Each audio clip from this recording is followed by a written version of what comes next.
Aquí comienza Compartir UCDM.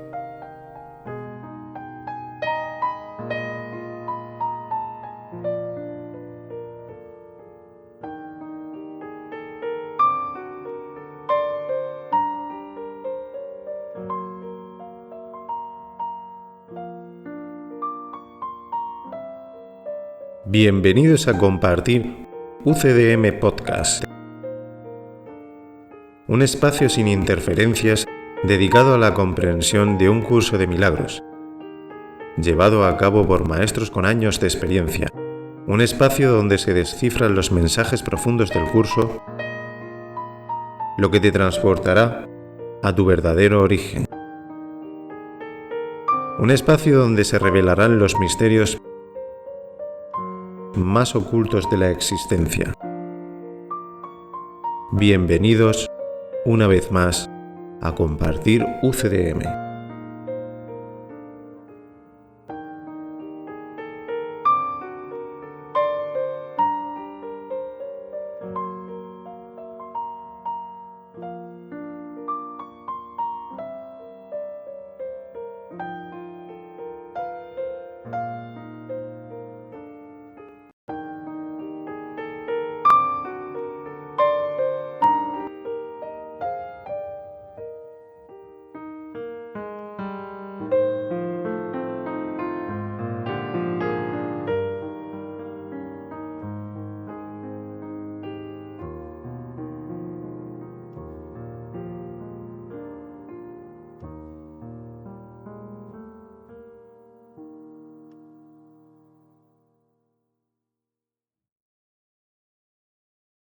Comenzamos con el programa 32, capítulo 5, sección 1, la invitación al Espíritu Santo.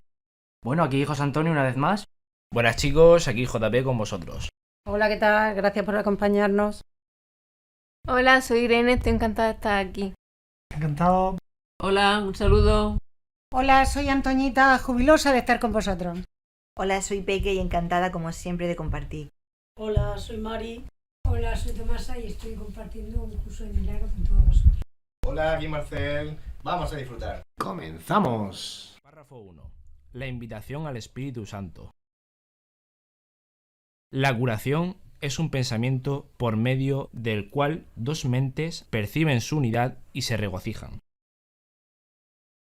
Su gozo exhorta a todos los miembros de la afiliación a que se regocijen junto con ellas, y permite que Dios acuda a ellas y se manifieste a través de ellas. Solo la mente sana puede experimentar una revelación de efectos duraderos, porque la revelación es una experiencia de pura dicha. Si no eliges ser completamente dichoso, tu mente no puede tener lo que no elige ser. Recuerda que para el espíritu no hay diferencia alguna entre tener y ser. La mente superior piensa de acuerdo con las leyes que el espíritu obedece y, por lo tanto, honra únicamente las leyes de Dios. Para el espíritu, obtener no significa nada y dar lo es todo. Al tenerlo todo, el espíritu lo conserva dándolo y, de este modo, crea de la misma manera en que el Padre creó. Aunque esta manera de pensar no tiene nada que ver con la posesión de bienes materiales, aún a la mente inferior le resulta comprensible en conexión con ideas. Si compartes una posesión física, ciertamente divides su propiedad. Mas si compartes una idea, no la debilitas. Toda ella te sigue perteneciendo aunque la hayas dado completamente. Lo que es más, si aquel a quien se la has dado la acepta como suya, eso lo refuerza en tu mente y, por lo tanto, la expande. Si puedes aceptar el concepto de que este mundo es un mundo de ideas, la creencia en la falsa conexión que el ego hace entre dar y perder desaparece. Bueno, aquí tenemos un compendio de algunas de las ideas que hemos estado viendo hasta ahora.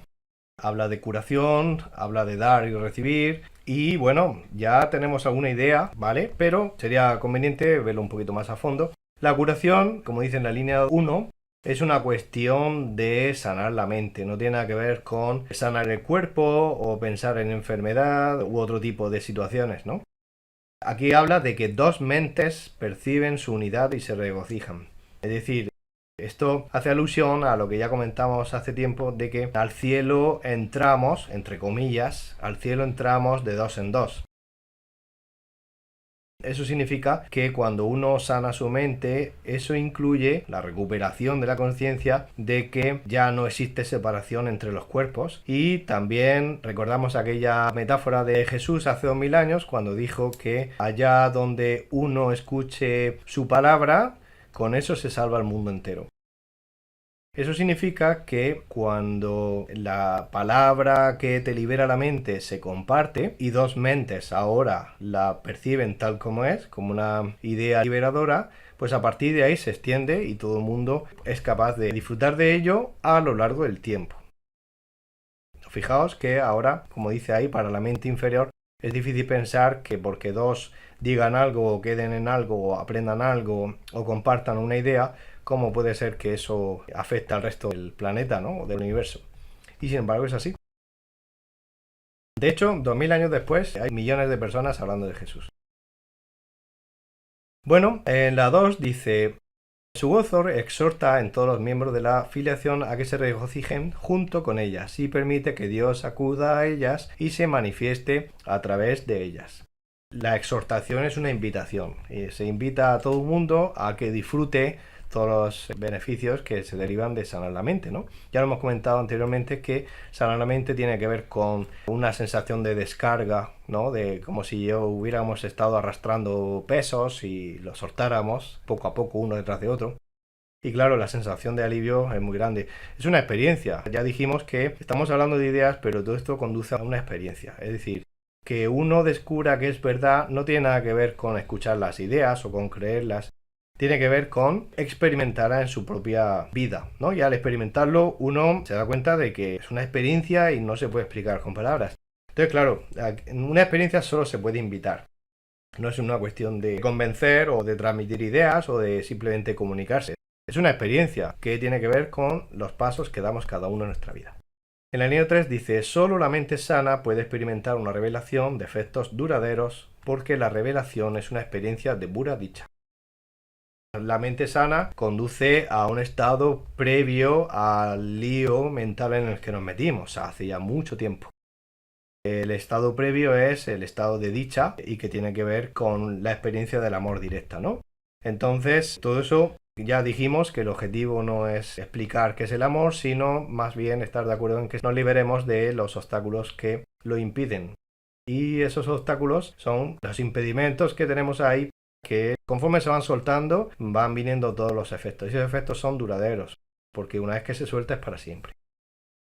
En la línea 4 dice: si no eliges ser completamente dichoso, tu mente no puede tener lo que no elige ser. Otra vez volvemos a ver esta pareja de verbos, ¿no? Tener y ser, totalmente vinculados, porque estas dos ideas se han separado en este mundo, pero en realidad tener y ser es lo mismo, ya lo vimos anteriormente. Para el ego, ¿no? Para el ego, más adelante lo va a decir, tener no tiene nada que ver con ser, ¿no? Para el ego, eres más cuanto más tienes. Y nosotros estamos volviendo a recordar que no tiene nada que ver con las cosas materiales del mundo, tiene que ver con que el ser, cuando tú lo compartes con los demás, y como el ser está basado en ideas mentales, somos mente, pues cuando lo compartes, lo sigues conservando y sigues conservando la conciencia de ello. El ser nunca lo hemos perdido, por mucho que nos hayamos despistado por el camino, pero sí es verdad que el hecho de compartir las ideas de la mente hace que seamos otra vez conscientes de lo que tenemos. En la línea 6 dice: la mente superior piensa de acuerdo con las leyes que el espíritu obedece y por lo tanto honra únicamente las leyes de Dios. Eso es la mente superior. A continuación vamos a leer lo que piensa la mente inferior. Por mente superior e inferior se está refiriendo en otros términos a lo que anteriormente hemos mencionado como nuestro yo auténtico, que no está separado del maestro que está dentro de nosotros, con respecto a el término ego, ¿no? El término que hemos usado hasta ahora y que cada uno percibe de una manera totalmente diferente. Desde el punto de vista de la mente superior, del ser superior o del ser tal como Dios lo hizo, desde el punto de vista de la mente superior, todo lo que se recibe se honra y así se honran las leyes de Dios. Es decir, solo hay experiencias de dicha, ¿no? Y lo único que se desea es compartirlo. En este sentido, como dice la línea 7, para el espíritu obtener no significa nada y dar lo es todo. Esto es contrario a lo que piensa la mente inferior, ¿no? La mente inferior, más adelante lo leemos, dice que lo que das te quedas sin él, a no ser que vuelvas a recuperarlo. Claro, no estamos hablando de cosas materiales. Estamos hablando de ideas y lo que se comparte, las dos mentes, entre comillas, todo, pueden disfrutar de ello y al que dio no se le quita nada, ¿no? Por eso hace ese comentario, ¿no? Para el espíritu obtener no significa nada. Para el ego, obtener lo es todo. Es uno de los verbos preferidos del ego. Pues sí, respecto a lo que tú estabas diciendo, cuando creemos que estamos perdiendo algo en la parte egoica, ¿no? Pues resulta que es verdad, porque no sabemos lo abundante que somos y lo tenemos todo. Entonces damos con la idea de que si damos, que nos va a faltar, la escasez, porque dudamos de quién somos. Pero cuando tú lo haces a través de la mente corregida, a través del Espíritu Santo, nunca te va a faltar de nada, porque ya tú lo tienes todo por ser quien eres. Entonces lo que das, lo das incondicionalmente. Eres abundante ya. Párrafo 2. Demos comienzo a nuestro proceso de redespertar con unos cuantos conceptos simples. Los pensamientos se expanden cuando se comparten. Cuantos más creen en ellos, más poderosos se tornan. Todo es una idea. ¿Cómo entonces puede asociarse dar con perder? En este proceso de redespertar significa, es como si despertáramos dos veces, ¿no? Ya lo comentamos el otro día. Uno despierta la primera vez cuando empieza a sanar la mente, pero no ha despertado del todo, en cuanto que todavía no ha salido del mundo de la percepción. Por lo tanto, hay un segundo despertar, que es el que te despierta totalmente en el mundo del conocimiento. Ese sería el segundo. En este proceso de redespertar hay una serie de ideas muy simples, pero muy concentradas. Dice, los pensamientos se expanden cuando se comparten. Aquí se está refiriendo a una verdad, pero que esa verdad no se puede percibir aquí. Cuando está hablando de expandir, no está hablando del significado que aquí conocemos en el mundo. En el mundo, expandir tiene que ver con el espacio. Incluso en el tiempo también se puede expandir. El espacio tiene que ver con la luz que se expande, que invade o viaja en el espacio y se extiende, ¿no? En ese sentido, no. Aquí estamos hablando de expandir ideas y eso solo ocurre en la mente y la mente es totalmente real. Las ideas se expanden significa que cada vez más mentes tienen esa idea incorporada y por lo tanto esa idea les une. Las mentes nunca estuvieron separadas, pero nosotros creemos que sí. Pero cada vez que, debido a la sanación de la mente, debido a que los obstáculos mentales van cayendo, se siente cada vez con más intensidad y se experimenta con más intensidad la unión de las mentes a través de ideas compartidas. Entonces, cada vez más mentes comparten la misma idea. Y en ese sentido podemos hablar de expansión. Pero no es una cuestión física, material, es una cuestión mental. Aquí en el mundo lo podríamos decir de otra manera, cuanta más gente cree en una idea, más poderoso se torna esa idea, ¿no? Pues un poco en esa línea. Justamente la línea 2 dice, cuanto más creen en ellos, en los conceptos o en las ideas o en los pensamientos, más poderosos estas ideas se tornan. Al principio no despertamos de una manera total. Eso significa que uno no entra directamente en la certeza. La certeza es saber que algo es así y que no hay absolutamente ningún tipo de duda o de idea que pueda estar en contradicción. Pero como nuestro proceso de sanación de la mente no ocurre de manera directa, pasamos primero por la creencia. Antes de saber que algo es como es, empezamos a través del camino de la creencia o de la confianza o tengo la esperanza de. Todo eso es lo mismo y eso tiene que ver con que una parte de la mente quiere llegar a algo, quiere experimentar algo como real y la otra parte de la mente no se fía absolutamente nada de esa idea. Por lo tanto, se habla de creer en algo. Cuando alguien cree en algo es un comienzo. Esa idea se convierte en más poderosa cada vez más cuanto mayor vaya creciendo la confianza y la fe, pero no es certeza, no es una idea totalmente poderosa. Eso va incrementándose como si estuviéramos hablando de luz. 4. Dice, todo es una idea. Todo es una idea. Esto ya lo dijo Hermes Trismegisto hace varios miles de años, que todo es mental, todo son ideas. Todo ocurre en la mente y ahí está totalmente la realidad. Aquí en el mundo creemos todo lo contrario. Aquí en el mundo lo real es todo lo que perciben los sentidos. Es un tema también recurrente en la filosofía. En la filosofía fue Platón uno de los primeros que introdujo la idea de que cuanto más cercano a las ideas que son verdad, uno se centra en lo más real y cuanto más símbolos y copias y copias y copias de ideas, más se aleja uno.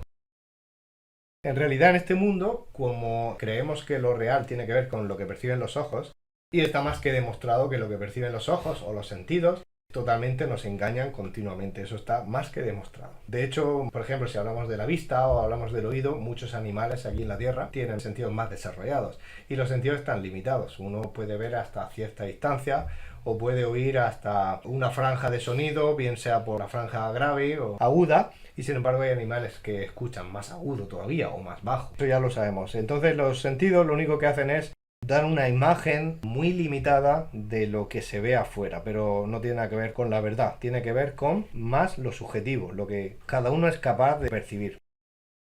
Realmente la pureza y la realidad está en las ideas. Eso no tiene nada que ver con el exterior, tiene que ver con el interior. Y en el 5 dice, ¿cómo entonces puede asociarse dar con perder? Cuando uno se centra en que todo son ideas y ahí entiende que una idea la compartes y eso no significa que tú te quedas sin la parte que acabas de darle al otro, ahí es donde entiendes que dar es lo mismo que tener y que la idea de perder no tiene ningún sentido, porque la idea de perder la desvinculamos de lo material y nos centramos en la idea. Y la idea, si es verdad, se puede compartir, si no es verdad, no. Si es una ilusión, pues hay alguno que puede percibir esa ilusión, pero el vecino no. Cuando algo es verdad, las mentes van despertando a esa idea y comprueban que es verdad. Y es una experiencia que va teniendo cada uno. Aquí en este mundo se va dando poco a poco, uno detrás de otro, y eso va aumentando. No es un proceso que se haga de un golpe. Pero a todo el mundo le llega su momento y no tiene nada que ver con que te toque la lotería, tiene que ver con decisiones que tomamos, las decisiones que te llevan ahí. Es decir, no es algo que a ver si se acuerda de mí este Dios o esta virgen o aquella, a ver si alguien se acuerda de mí. No, tiene que ver exactamente con lo que tú decides en este momento. Si tú decides que la verdad aflore en tu mente y que recibas todo lo que se deriva, no se puede explicar con palabras todo lo que se deriva, pues uno tiene que dar pasos en esa dirección y nadie los puede dar por ti.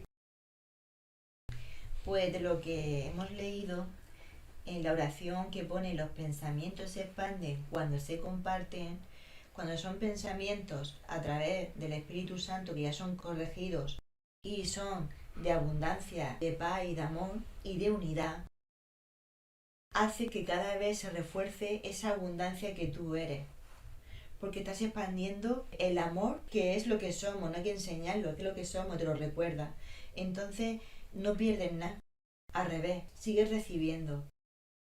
Cuando tú estás totalmente en la mente, corregida y en paz, y con la misma abundancia que tú eres, da igual cómo suceda afuera, sino lo que tú sientes por dentro. Porque el curso es totalmente un entrenamiento mental. Es conciencia. Sí. No es sentir, es conciencia. Es conciencia. Conciencia de lo que significa dar. Sí, y vas confiando temporalmente hasta que pasas a la certeza. Párrafo 3. Esta es la invitación al Espíritu Santo. He dicho ya que puedo ascender hasta lo alto y hacer que el Espíritu Santo descienda hasta ti. Mas solo puedo hacer eso a instancia tuya. El Espíritu Santo se encuentra en tu mente recta, tal como se encontraba en la mía. La Biblia dice que more en ti la mente que estaba en Cristo Jesús y lo utiliza como una bendición. Se trata de la bendición de la mentalidad milagrosa. Te pide que pienses tal como yo pensé, uniéndote de esta manera a mí en el modo de pensar de Cristo. Esto que acabo de leer nos sigue recordando que somos uno con Él y con el Padre a través de la mente. Entonces te va recordando que no hay separación, que nunca nos hemos ido de allí y que somos uno. Y bien, esta es la invitación al Espíritu Santo. La invitación significa que le demos permiso a que nos ayude a sanar la mente, ¿no? Ya dijimos que con el ejemplo de nuestro queridísimo criado Ambrosio, esa imagen que comentábamos de ser como ricos, ¿no? Sentirse abundante, saber que uno es abundante, es parecido a cómo vive un rico, donde pues ese rico, por ejemplo, si ve un poco de basura aquí o allí, pues le dice a su criado, que ya le pusimos nombre, Ambrosio, cada uno que lo llame como quiera, le dijo, oye, por favor, cuando puedas, sácate la bolsa de basura. Y el criado, el Espíritu Santo, que está deseando que le digamos eso, pues lo hace rápidamente y con eficacia, porque fue puesto ahí para eso, ¿no?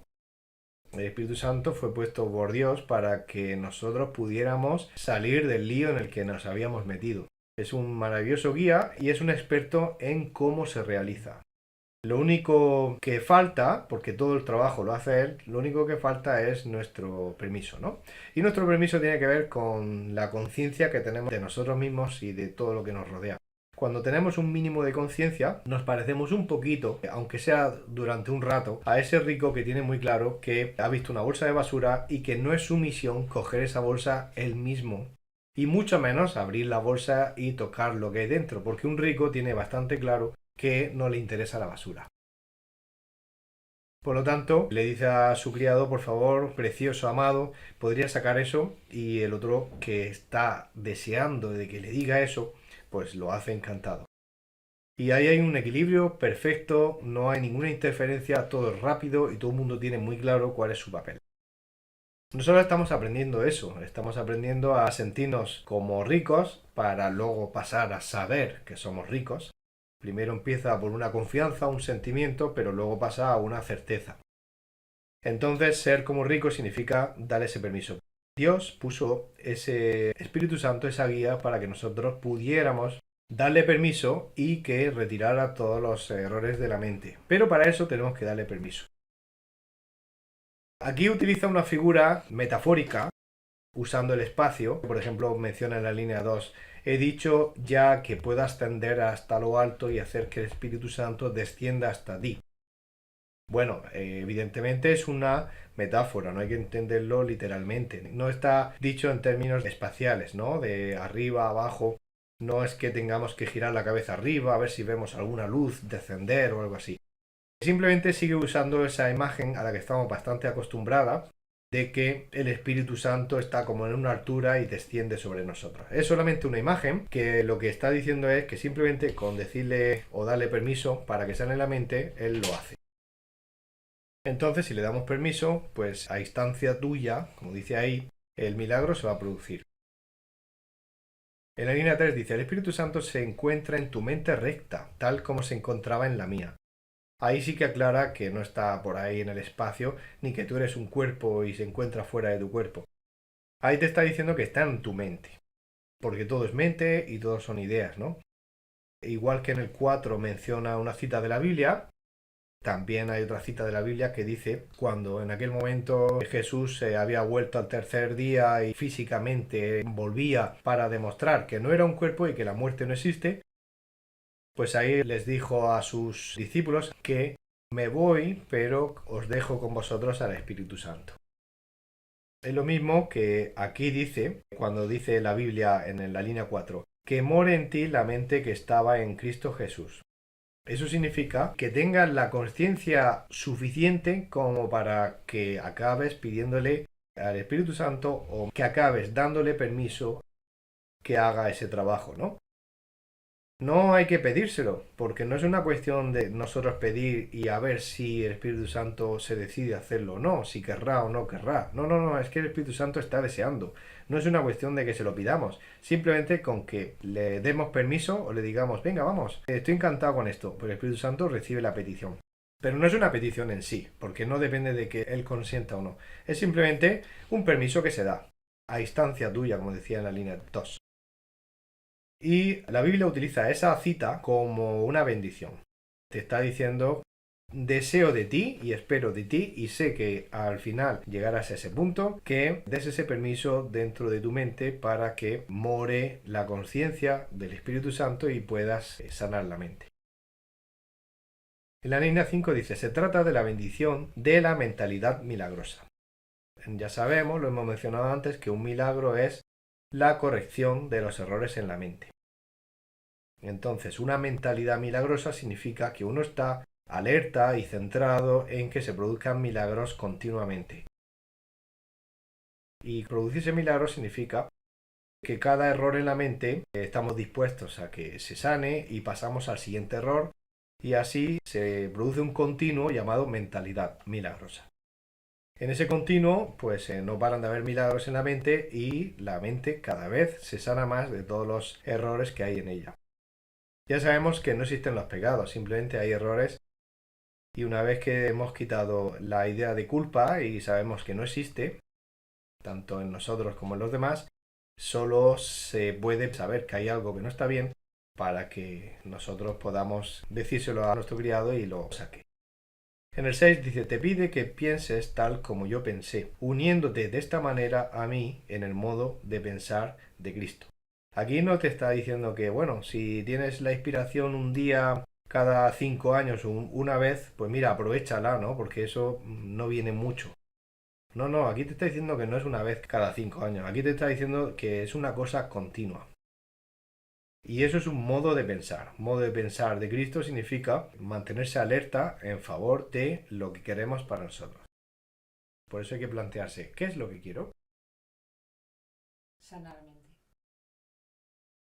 Párrafo 4.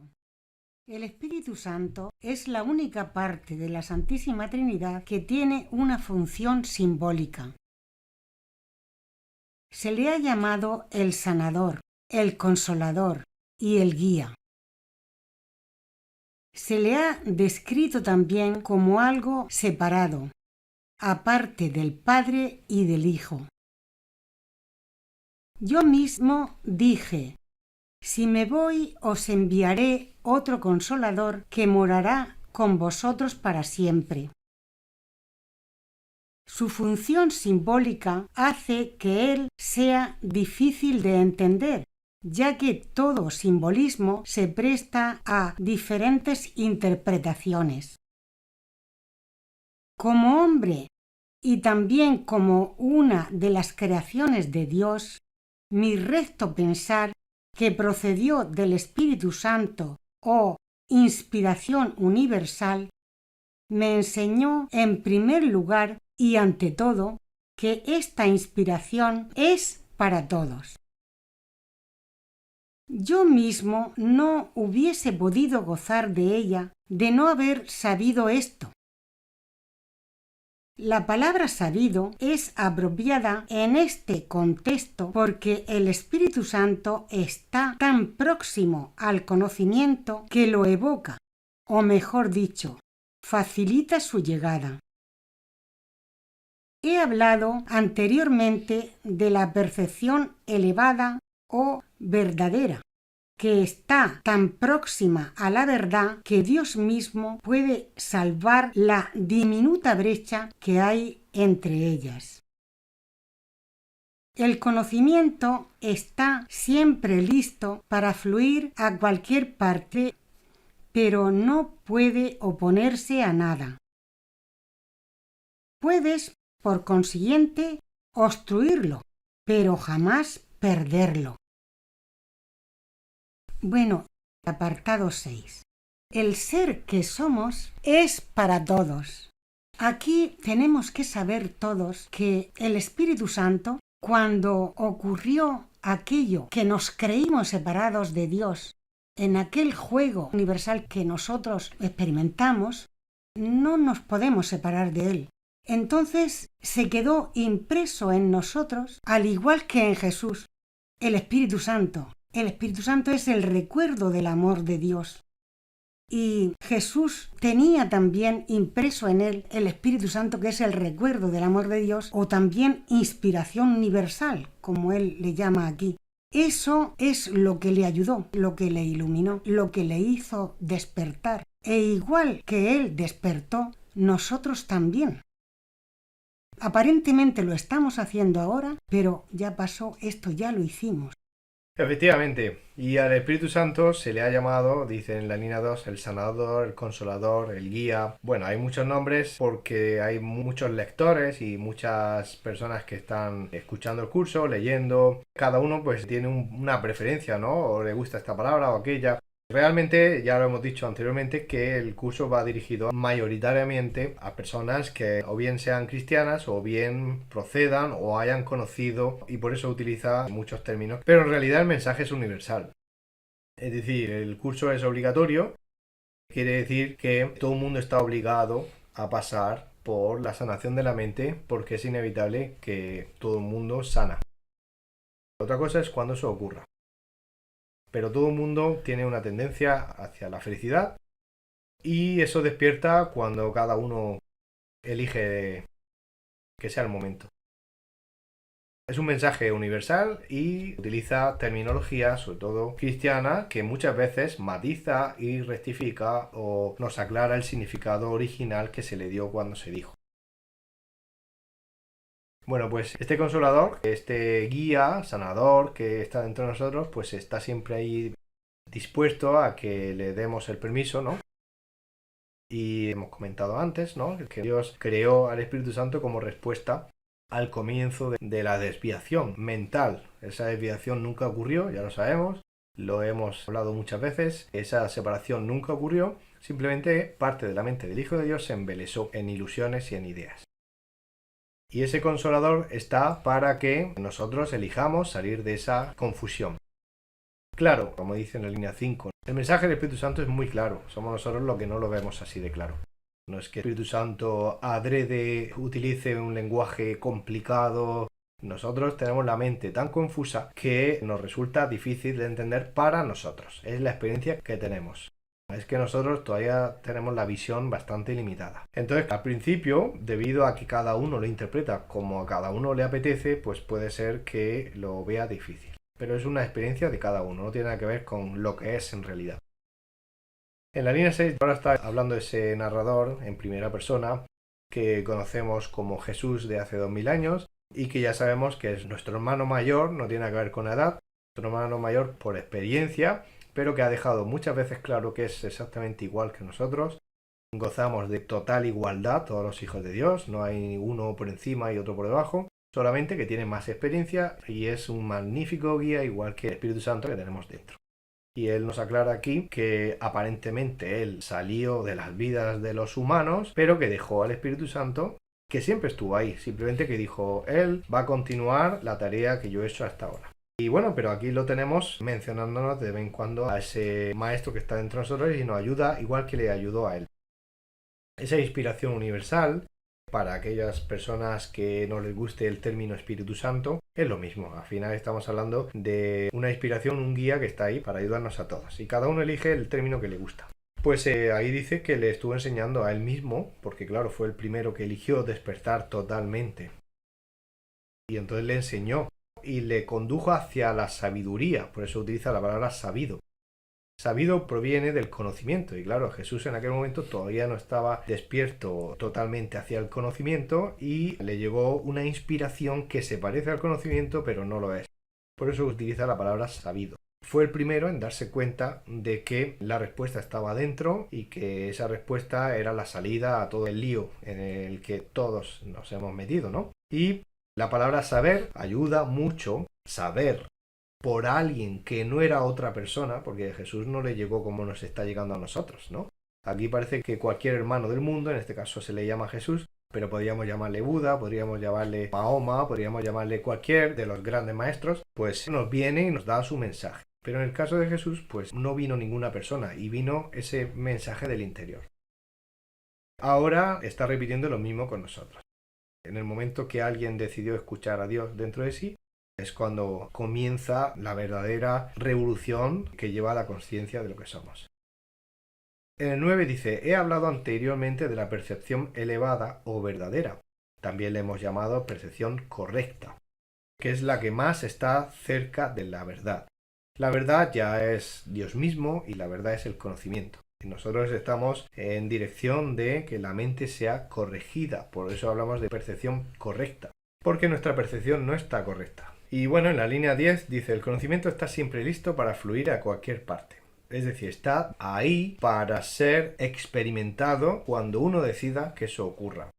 No es que tenga que venir a nosotros como si estuviera lejos, es que si ya está dentro de nosotros, somos nosotros los que tenemos que elegir acceder a él. Para acceder, primero tienen que caer las barreras que parecen que están entre ambas partes. Dice que está listo para fluir, pero no puede oponerse a nada. Es decir, si nosotros decidimos seguir con unas cuantas ideas erróneas en la mente, no se puede oponer. El conocimiento está basado en el amor, la libertad, en el respeto, en saber que no se puede invadir el libre albedrío de cada uno. Por lo tanto, no puede oponerse a que decidamos no querer saber nada. Puedes, línea 11, obstruirlo, pero jamás perderlo. Siempre está ahí. Por mucho que uno se pierda en sus viajes mentales, siempre está ahí para ser accedido. Pero antes de eso, lo único que tenemos que estar nosotros dispuestos es a dejar de obstruir. Cuando dice en el punto 9 la separación no existe, entonces esa diminuta brecha es el paso que nos queda o... Diminuta brecha significa que cuando hemos sanado la mente, pues esa puerta, ese último paso, ahí es donde Dios actúa. No por el hecho de que la mente esté totalmente sanada implica que tenemos de repente vía libre en la experiencia directa del conocimiento. No, estamos en ese estado donde ya no hace falta nada más y uno ya está preparado para despertar totalmente. Entonces esa pequeña brecha, ese pequeño puentecito, ya no es necesario hacer nada más, ya no queda nada por sanar, todas las misiones de ayuda hacia nuestros hermanos ya están hechas, está todo hecho, está todo perfecto para despertar totalmente al conocimiento. Bueno, pues en ese estado parece que hay un pasito que hace falta dar y Dios mismo lo da por nosotros. Párrafo 5. El Espíritu Santo es la mente de Cristo, la cual es consciente del conocimiento que yace más allá de la percepción. El Espíritu Santo comenzó a existir como medio de protección al producirse la separación, lo cual inspiró simultáneamente el principio de la expiación. Antes de eso, no había necesidad de curación, pues nadie estaba desconsolado.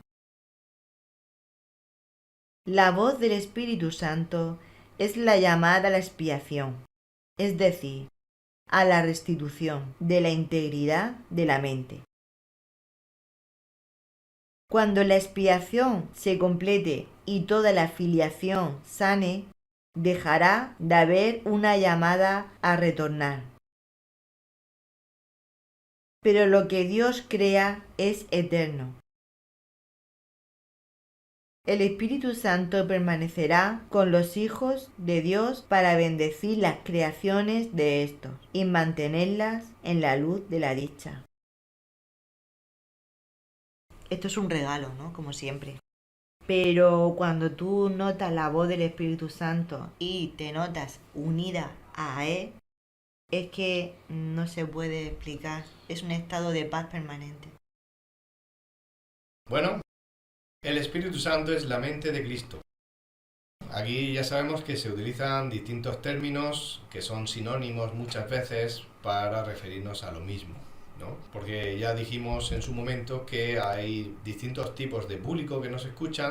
Unos proceden de ámbitos cristianos, otras religiones, otros proceden de ámbitos que no tienen nada que ver con la religión, y dentro de este grupo pues hay de todo tipo de procedencia. Da igual la procedencia aparente que cada uno tenga.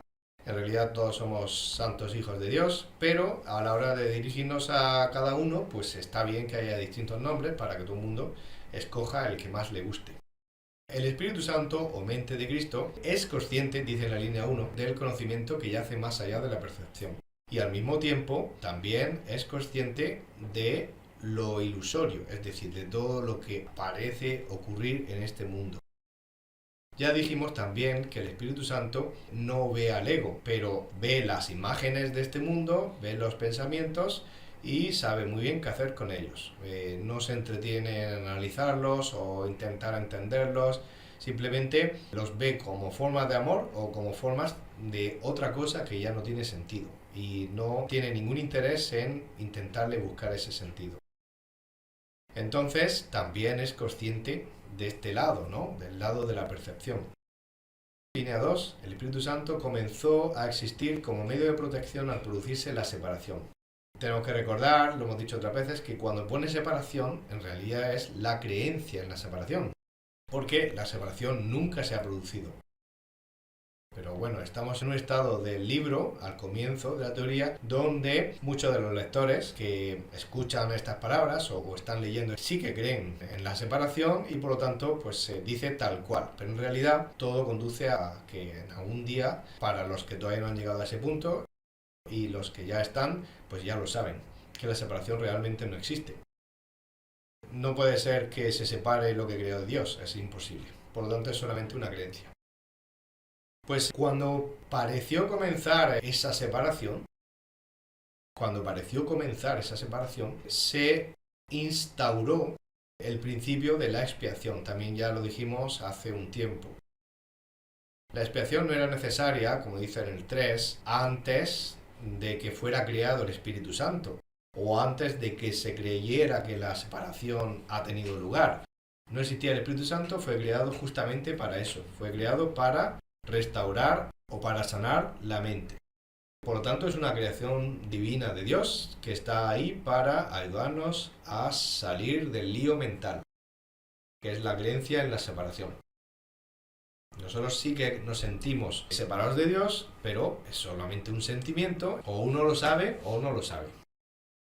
Por lo tanto, somos guiados para llegar a saberlo y recordarlo.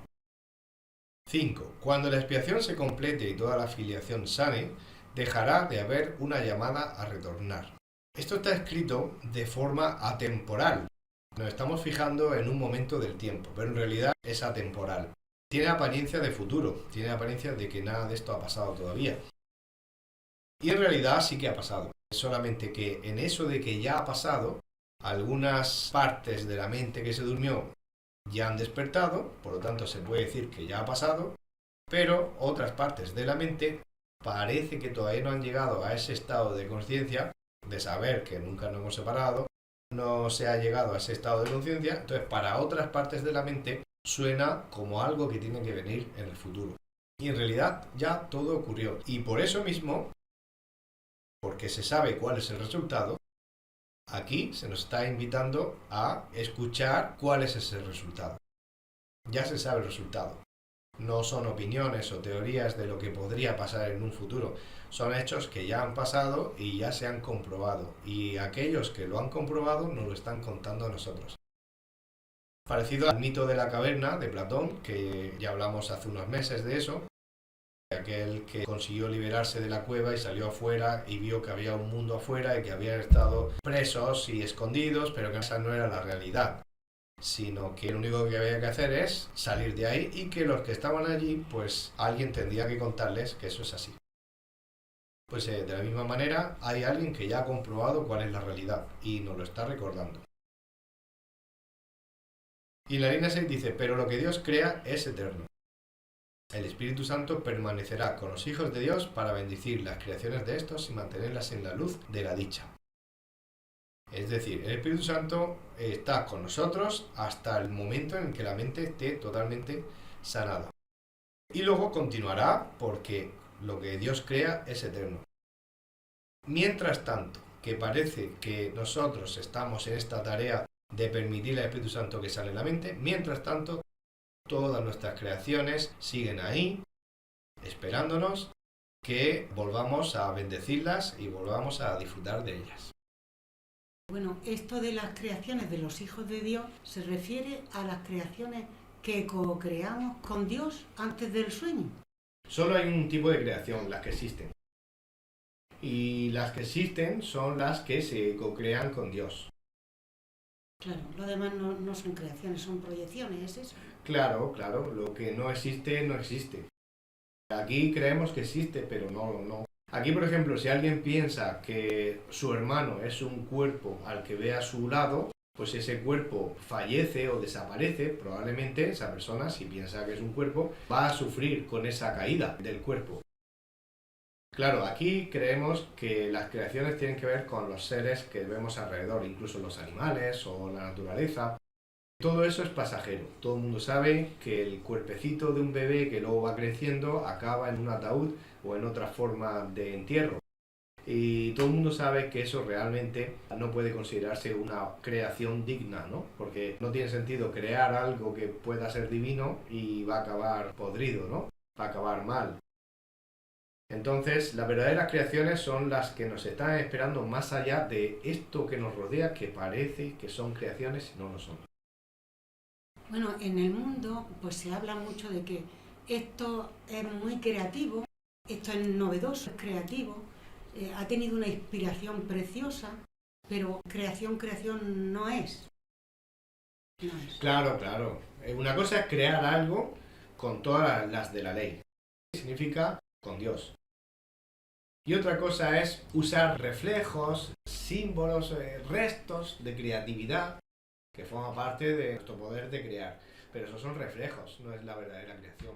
Son apenas reflejos. Párrafo 6. Dios honró incluso las creaciones falsas de sus hijos porque ellos las habían hecho. Pero también bendijo a sus hijos con una manera de pensar que fuese capaz de elevar sus percepciones a tal altura que casi pudieran llegar hasta Él. El Espíritu Santo es la mente de la expiación. Representa un estado mental lo suficientemente próximo a la mentalidad 1 como para que la transferencia a ella sea finalmente posible. La percepción no es conocimiento, pero puede ser transferida al conocimiento o cruzar hasta él. Tal vez sea más útil, en este caso, utilizar el significado literal de la palabra transferida, o sea, transportada, puesto que el último paso es Dios quien lo da. Respecto a lo que acabamos de leer, me surge una duda. ¿Los animales como tal qué son? Bueno, esa pregunta es muy pertinente porque en este párrafo precisamente se habla de eso. Se habla de que en la línea 5 la percepción no es conocimiento, pero puede ser transferida al conocimiento o cruzar hasta él. Eso significa que todos los seres vivos que son amados por el ser humano, por cada uno de los santos hijos de Dios, por el hecho de haber sido amado, eso no se pierde. Y cuando decimos eso, no nos estamos refiriendo al cuerpo del animal, ni siquiera el alma que pudiéramos imaginar, pero su esencia pasa al mundo de Dios, pasa a la realidad por el hecho de haber sido amado. Cuando tú amas algo, lo haces parte de ti, como una creación que es parte de ti. En este mundo no creamos nada, pero se convierte en una creación que se incorpora al mundo de Dios como algo real. Y eso es porque ha sido amado. Entonces, estamos hablando de animales o de seres vivos. Esto no se aplica a objetos, situaciones, cuerpos de personas, ¿vale? Estamos hablando de seres vivos. Y cuando hablamos de seres vivos, estamos hablando de aquellas esencias que Dios no creó, como por ejemplo los animales, que forman parte de este mundo y forman parte de la percepción. Pues ya decimos que aquellas que son amadas se incorporan, cada uno que despierta, si amó a su perro, a su gato, al animal que fuese, da igual cuál, si lo amó con amor incondicional, amor de verdad, pues eso nunca se pierde. El amor no se puede perder porque el amor es real. Y lo que es real no se puede perder. Lo que es real existe y nunca puede perderse, destruirse, olvidarse, desaparecer. Es imposible. El amor es real. Por lo tanto, el hecho de amar de forma incondicional un ser vivo que no es real en el sentido de que no lo ha creado Dios ni forma parte del mundo de Dios, pero se incorpora, por eso utiliza aquí en la 6 la palabra transferida o transportada. Quiere decir que la esencia se transfiere al mundo de Dios y bueno, y todo el mundo pues disfruta la nueva creación y todo el mundo está encantado. Y así ocurre con cada animal amado. No podemos hablar de todos los animales en general, porque la mayoría de animales desaparecen, igual que aparecieron, desaparecieron, forma parte del mundo ilusorio. Bueno, en la línea 1 dice, Dios honró incluso las creaciones falsas de sus hijos, porque ellos las habían hecho. Eso significa que Dios no juzga qué tipo de creación hemos hecho, o cómo lo hemos hecho, o considera si ha sido una buena decisión o ha sido una mala decisión, o si ha sido una buena creación o mala. No juzga en ningún sentido. Solamente lo honra. Honrar significa lo respeta, le parece algo bonito porque solo se fija en el creador, no se fija en lo que parece que se ha creado, que no se ha creado. Por eso se dice creación falsa. Entonces, se fija en quién lo ha creado. De la misma manera que hemos dicho muchas veces que Dios siempre respeta todo lo que parece que nos ocurre alrededor y no se mete en absoluto. De hecho, no puede. Ya dijimos una vez que Dios no puede participar en algo que no existe. Dios participa de lo que existe y Dios existe. Dios está más allá, pero para eso creó al Espíritu Santo, que es la mente de la expiación, que está en la línea 3. Lo creó para ayudarnos a recuperar ese estado de mentalidad 1 que tiene el mismo Espíritu Santo, con lo cual nos quedamos a las puertas del verdadero despertar, al conocimiento. En esas puertas Dios da el último paso. Entonces Dios nos bendice, como dice en la línea 2, más allá de juzgar, que no lo hace, qué tipo de creación nosotros hemos creído que hemos realizado. Simplemente sigue bendiciendo a su hijo y simplemente dio una respuesta a esa confusión mental en la que parte de la mente del Hijo de Dios había entrado. Párrafo 7. El Espíritu Santo. La inspiración que toda la filiación comparte. Induce a la clase de perfección en la que muchos elementos son como los del reino de los cielos. En primer lugar, su universalidad es perfectamente inequívoca, y nadie que la alcance podría pensar ni por un momento que compartirla signifique cualquier otra cosa que no sea ganar. En un segundo lugar, es una perfección que es incapaz de atacar, y, por lo tanto, es verdaderamente receptiva. Esto quiere decir que si bien no engendra conocimiento, tampoco lo obstruye en modo alguno.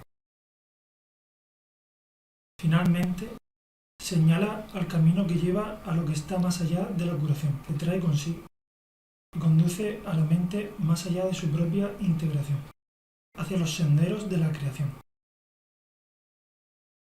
En este punto es donde se producen suficientes cambios cuantitativos para producir un verdadero salto cualitativo.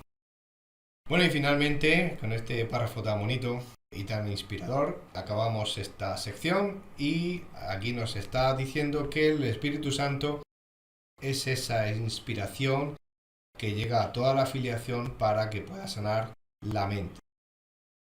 Esa inspiración que llega a toda la filiación goza de una serie de elementos, ¿no? Ha nombrado 3 en concreto.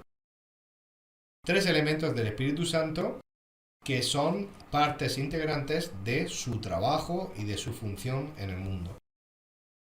En primer lugar, el Espíritu Santo es universal, significa que llega a todos los aparentes habitantes del planeta Tierra y más allá. Es decir, llega a todos, no hay nadie que se quede fuera. Y si no hay nadie que se quede fuera, no es una cuestión de competir o de que haya favoritos, unos sí, unos no, o de que alguien gane o alguien pierde. Todo el mundo gana, incluso cuando parece que está pasando una situación donde alguien parece que pierde.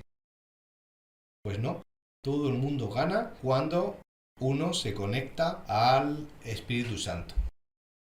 Cuando uno no está conectado al Espíritu Santo, puede sentirse que está perdiendo, pero en realidad está confuso en su mente. Del párrafo 7, el apartado 3, dice, en segundo lugar, es una percepción que es incapaz de atacar y, por tanto, es verdaderamente receptiva. Esto quiere decir que si bien no engendra conocimiento, tampoco lo obstruye en modo alguno. El Espíritu Santo, que es nuestro guía, el sanador, el consolador, es el que nos hace sentir la universalidad que somos y que tampoco seamos capaces de obstruir. El Espíritu Santo tiene esa paz de dejarse llevar, de dar la luz, de no obstruir, de no atacar, de no ver ataque. Es mansedumbre. Son cosas estas que el Espíritu Santo nos transmite que ya se puede percibir aquí, en la ilusión donde parece que estamos. Dice que es una percepción incapaz de atacar. Cuando se ha sanado hasta un punto en la mente, se convierte esta en receptiva. Lo dice esto en la última lección, que dice, y si lo que deseas es una mente receptiva y serena, estos son los dones que del Espíritu Santo recibirás. Esta mente receptiva y serena ya es incapaz de atacar. ¿Qué quiere decir esto? Que veas lo que veas en el exterior, tú solamente ves amor. Lo que esté pasando en el exterior no tiene importancia. No deseas tener razón. No deseas discutir con nadie en ninguno de los temas.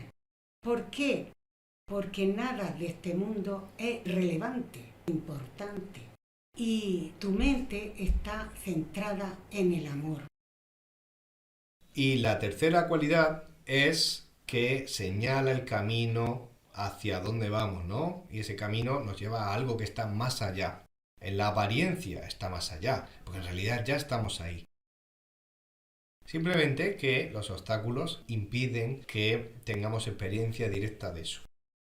Entonces, el Espíritu Santo señala el camino de la sanación, de la curación que trae consigo. De la misma manera que dijimos que el libro físico del curso de milagros, llegaría un momento en el que cuando uno ya ha sanado, lo suelta el libro, o suelta las ideas del libro, porque no las necesita más. El libro del curso de milagros es una guía para dirigirnos a un punto al que parece que no hemos llegado todavía. Pues de igual forma, el libro es como, ya dijimos el otro día, como un cartel que te anuncia la dirección de la ciudad a la que quieres ir, y ya dijimos que no tiene ningún sentido quedarse a adorar el libro, o en este caso el cartel que te indica dónde está la ciudad y cuántos kilómetros quedan. Ya dijimos que no tiene sentido poner césped debajo del cartel, pintarlo porque se ha desconchado un poquito, no tiene sentido quedarse a rezar justo debajo de la señal, no tiene sentido nada que tenga que ver con la señal. La señal te indica el camino hacia una dirección y, como decía aquella frase, ¿no? Cuando el sabio señala la luna, el tonto mira el dedo. Nos está diciendo, el dedo te está apuntando a un punto, deja de mirar el dedo y mira hacia dónde te está señalando. Pues con el libro pasa exactamente lo mismo y el Espíritu Santo igual. Nos lleva más allá y su papel acaba ahí. El papel de conducirnos hacia nuestra propia integración. Cuando dice integración, dice que aparentemente estamos desintegrados. Es lo mismo que decir que aparentemente las distintas partes de la mente están separadas o inconexas. Eso es solo en apariencia. Pero en realidad ya sabemos o estamos empezando a aprender que no existe la separación, no existe la desintegración y las partes están totalmente unidas. Ahora, hemos venido a aprender eso. Mientras no lo aprendemos, creemos que la separación existe y creemos que necesitamos ser integrados. Pues el Espíritu Santo te lleva a eso, porque es justo conducirte a la puerta donde Dios da el último paso. Conducirte a la puerta significa llegar a una condición mental tan parecida a la realidad, que simplemente es un pasito el que queda, y Dios da ese último paso. Y aquí dice que en este punto del sendero, del camino que te lleva hacia esa integración, es donde por ese camino se producen suficientes cambios cuantitativos para producir un verdadero salto cualitativo. Los cambios cuantitativos tienen que ver con cada lección que uno tiene que aprender, o dicho de otra manera, cada obstáculo que tiene que ser sanado. Todo eso te conduce a que incluso en este universo ilusorio todo parezca ser como el cielo mismo.